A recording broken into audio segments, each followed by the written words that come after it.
TikTok, how to add hashtags. Hey everyone, welcome back to our channel. In today's video I will guide you on how you can add hashtags on TikTok, so make sure to watch the video till the very end.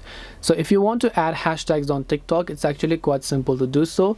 All you have to do is go ahead and first of all launch a TikTok application.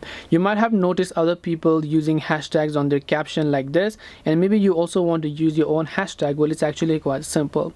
When you tap the plus icon from the bottom, and then let's say you upload a photo or video, whatever else it is that you prefer over here, if you want to add a hashtag, you just have to add them inside the caption section. So right here you can also see hashtag. You can enter them. You can just type in whatever type of hashtag you want to enter here. Just type in hashtag, and let's just type in whatever else it is related to your video.